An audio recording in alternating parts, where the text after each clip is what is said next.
Eh bien, bon après-midi, chers téléspectateurs. Bienvenue, c'est votre rendez-vous de l'information d'après la presse écrite ce matin. Édition donc de la une des tabloïds, édition du 24 juin 2016. Nous sommes très heureux d'être parmi vous cet après-midi et très contents de savoir que vous êtes de plus en plus nombreux à aimer ce programme. Ne l'oubliez pas, on ne le dira jamais assez, hein. Vous pouvez nous suivre où que vous soyez. Voilà donc aujourd'hui nous allons faire le tour des journaux parus dans les kiosques ce matin et surtout pour ceux qui ont pu arriver jusqu'à notre rédaction centrale d'ABK Télévision. Il faut déjà dire d'entrée de jeu que le nouveau code pénal fait partie de la une de la plupart des journaux parus dans les kiosques ici dans la ville de Douala. Nous en ferons donc le tour et aussi transport aérien aussi en ce qui concerne naturellement la Camerco et on ira aussi faire un petit détour dans nos marchés entre le secteur avicole et aussi la mafia qui se déroule de ce côté-là concernant naturellement les conteneurs, le déchargement des produits conteneurisés. Et également donc, hein, il faut dire d'entrée de jeu, voilà, nous allons débuter, histoire donc de vous donner en quelque sorte les détails de tout ce que nous venons de vous dire en grande une qui battent l'actualité en ce jour du 24 juin 2016. Nous allons débuter notre une des tabloïds, notre exercice. Nous débutons avec le quotidien Le Messager qui ne manque jamais d'ailleurs arrivé jusqu'à notre rédaction centrale d'ABK Télévision. Messager ce matin, nouveau code pénal.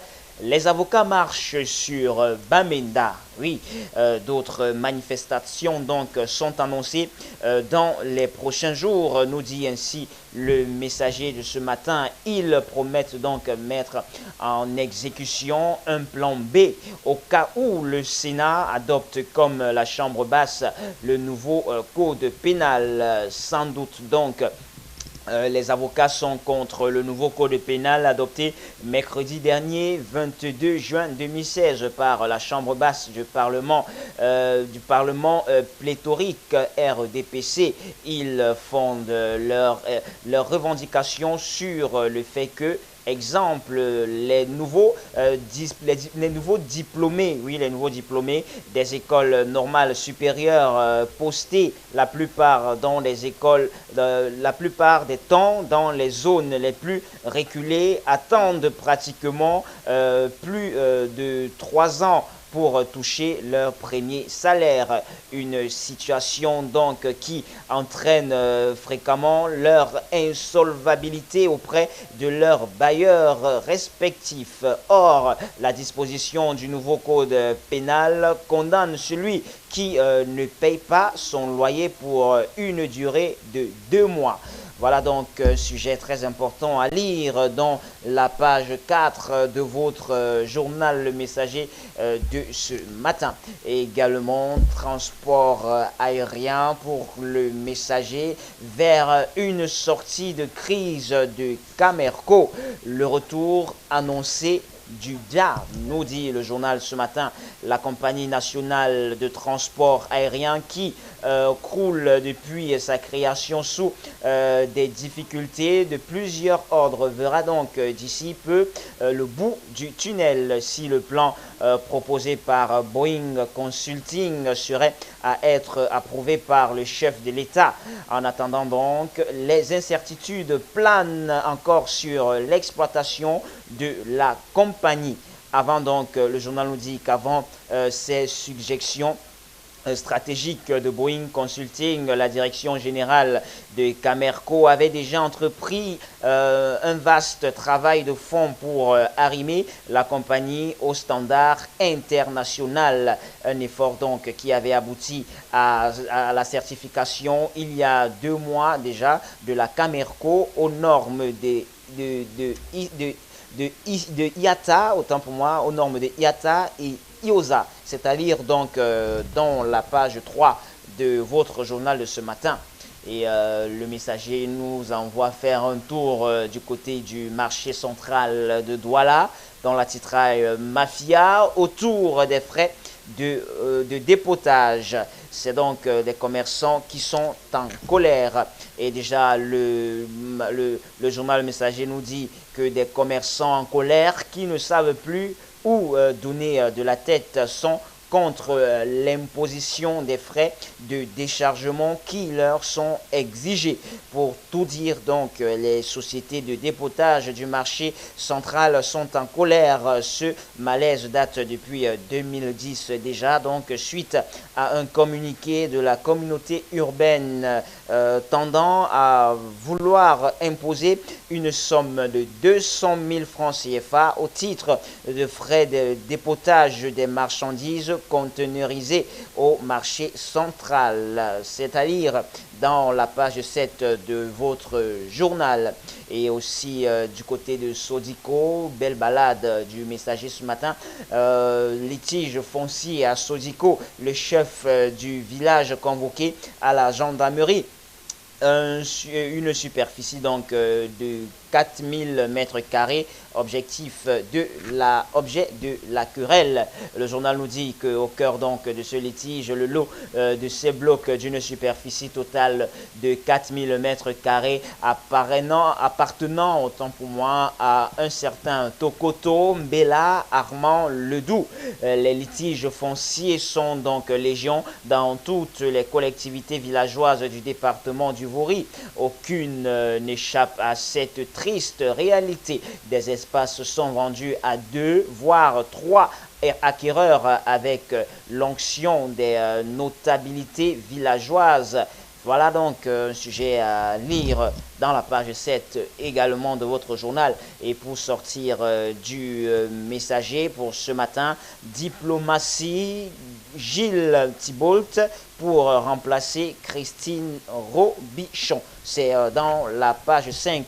Le journal nous dit que l'actuel chef de mission de la France au Burkina Faso serait en passe de remplacer Christine Robichon qui officie au même poste au Cameroun. C'est en tout cas ce que pense la lettre du continent qui relève l'information. Publication Africa Intelligence sur les hommes, les affaires, leur réseau en Afrique de l'Ouest et l'océan Indien, c'est-à-dire dans la page 5 du Messager de ce matin.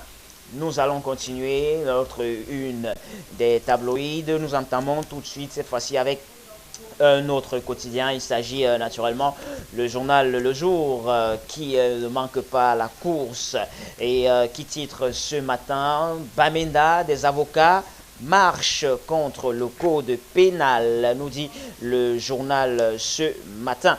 Et le journal, pour ce qui est du jour, les pancartes brandies par les avocats dénonçaient aussi les dispositions relatives aux droits sociaux comme l'adultère ou l'homosexualité. Sur cette dernière question, donc, la pénalité est jugée insuffisante et surtout de nature à encourager à pratiquer. Et le journal nous dit que 20 000 francs CFA, qu'est-ce que c'est? C'est la question donc que se pose l'ordre des avocats. 20 000 francs, qu'est-ce que c'est? Ça représente donc quoi comme peine pour une personne reconnue coupable d'actes d'homosexuel? Et les avocats prennent un exemple comme pour dire qu'un ministre peut payer cette amende de 20 000 francs CFA plusieurs fois et continuer à pratiquer l'homosexualité sous la barbe de la justice. À lire en page 5 du journal Le Jour de ce matin. Et également, pour ce qui est du jour, le jour s'intéresse à ce personnage Valsero qui dit « Je n'ai pas peur de venir au Cameroun ». L'auteur de motion de soutien donc qui dénonce les 33 ans de pouvoir de Paul Biya parle des réactions à son single, de son engagement et de ses projets. C'est à lire dans la page 9 et le journal nous dit que Valsero, celui-là donc qui dit que le bout pour lui, voilà, c'est tout simplement le non-stop. et il souligne qu'il n'a jamais fait la politique et ce qu'il fait, ce n'est pas la politique, c'est tout simplement une attitude de développement, ça n'a rien à voir avec la politique, nous dit Valsero, qui ne compte certainement pas s'arrêter là. Voilà donc, c'est à lire dans la page 9 et aussi Bafoussam, le jour nous y amène ce matin en titrant une manifestation des éleveurs de poulets réprimés. C'est dans la page 5, le journal nous dit qu'ils ont organisé donc un sitting hier et en se rendant donc à la place des fêtes de Bafoussam hier 23 juin 2016, les cadres du RDPC ont tous été marqués en constatant un cercle d'éleveurs groupés au rond-point de la communauté urbaine de Bafoussam, tous vêtus de blanc. On pourrait lire sur leur t-shirt je suis éleveur, je meurs à l'avant du t-shirt, c'était à l'avant du t-shirt et dans le dos il était plutôt inscrit aviculture, vecteur de croissance et de développement du Cameroun, un sujet donc à lire dans la page 5 de votre journal Le Jour aussi également, qui nous fait un portrait voilà de Martin Oyono, le député frondeur, nous titre le Messager pour ce matin. Voilà donc l'homme qui est qualifié par le journal Le Jour comme étant le député rebelle, l'élu du département de l'Océan, rame à contre-courant du RDPC. À l'Assemblée nationale, le député Martin Oyono est en rupture avec ses collègues et camarades du parti mercredi 22 juin 2016, alors que ces derniers s'apprêtaient à adopter le projet de loi portant révision du code pénal. L'élu du département de l'Océan a quitté l'hémicycle et même que Martin Oyono était en compagnie des députés de l'opposition SDF et MRC. C'est à lire dans la page 4 du journal bleu de ce matin. Et une belle façon de nous quitter, une belle façon de vous souhaiter un très bon week-end, une belle façon de clôturer cette édition de la une des tabloïds. Musique, Le Jour nous en parle, le nouvel album de Richard Bona. Et oui, le journal nous dit que le nouvel album du bassiste sort officiellement ce jour du côté des États-Unis d'Amérique. Cet album, donc produit par l'américain Quincy Jones, paraît 3 ans après le succulent Bona Field. Le journal dit également que Richard Bona est resté musicalement fidèle à lui-même. Il continue d'explorer le créneau des musiques métissées. C'est donc à lire dans la page 5. Voilà donc, c'est sur cette nouvelle musicale, cette nouvelle culturelle que nous mettons un terme à notre revue de presse ce matin, à notre une des tabloïds, édition du 24 juin 2016. Je vous donne rendez-vous lundi. Il faut dire qu'aujourd'hui, donc, c'était le dernier, ça comptait pour le dernier pour cette semaine. Je vous donne donc lundi pour la semaine prochaine pour un tout nouvel exercice. En attendant, je vous laisse en programme, je vous laisse en compagnie des programmes alléchants d'ABK Télévision. N'oubliez pas, acheter un journal, c'est promouvoir la presse. Rendez-vous donc dans un kiosque, acheter un journal et entrer en connaissance dans les détails des informations que nous venons de vous donner en grand titre selon les presses écrites. Bon week-end, à lundi.